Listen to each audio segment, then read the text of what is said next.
আলাইকুম, আপনারা কেমন আছেন? আশা করি ভালো আছেন। আলহামদুলিল্লাহ আমিও ভালো আছি। তো আজকে নিয়ে আসলাম আমি মুরগির ডিমকে কীভাবে রান্না করতে হয়।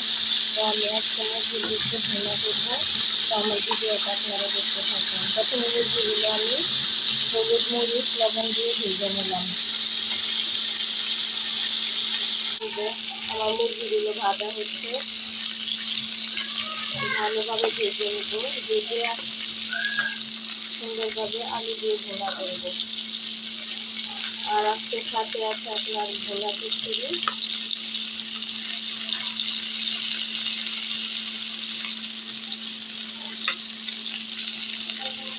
এই যে আমার মুরগি ভাজা ঝালছে, এখন আমি নামিয়ে নেব চুলা থেকে। যে আমি কড়াই বসিয়ে দিলাম, এখন আমি তেল দিয়ে দিব।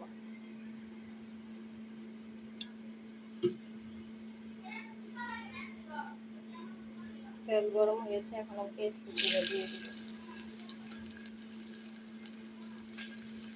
পেঁয়াজটা আমি ভালোভাবে ভেজে নেব।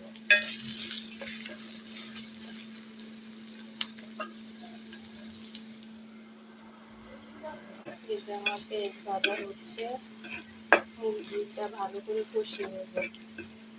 তো এখানে আমি এই যে মশলাগুলো নিয়েছি, এখানে আমি মরিচ, হলুদ, লবণ, জিরা, ধনিয়ার গুঁড়া সবকিছু একসাথে মিক্স করে নিয়েছি।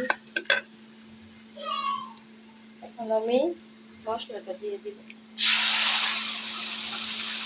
এখানে আদা রসুন সবকিছু দেওয়া আছে, মশলাটা দিয়ে দিলাম।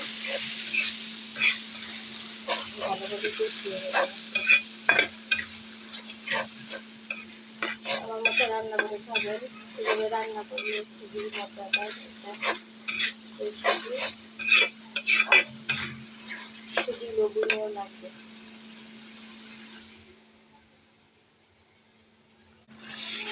আমার মশলাটা ভালোভাবে কষিয়ে নেব।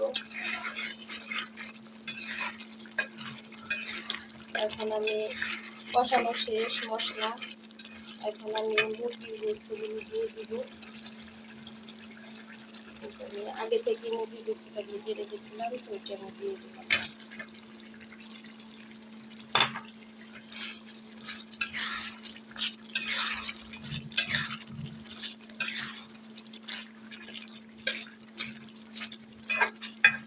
এর সাথে আমি আলু দিয়ে দেবো। আলুটা ভালোভাবে কষিয়ে নেব। মুরগির গোস্ত আর আলু একসাথে কষাবো।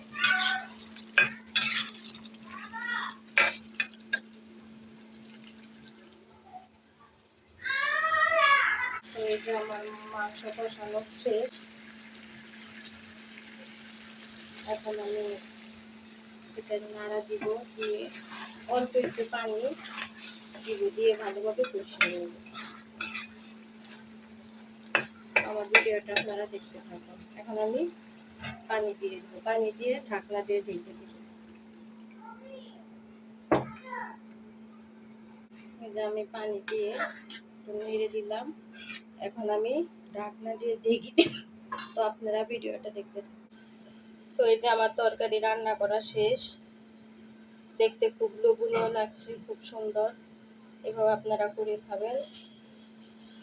তো আপনারা সবাই ভালো থাকবেন, যে যেখান থেকে ভিডিওটা দেখছেন সবাইকে ধন্যবাদ। তো ভালো থাকবেন, আল্লাহ হাফেজ।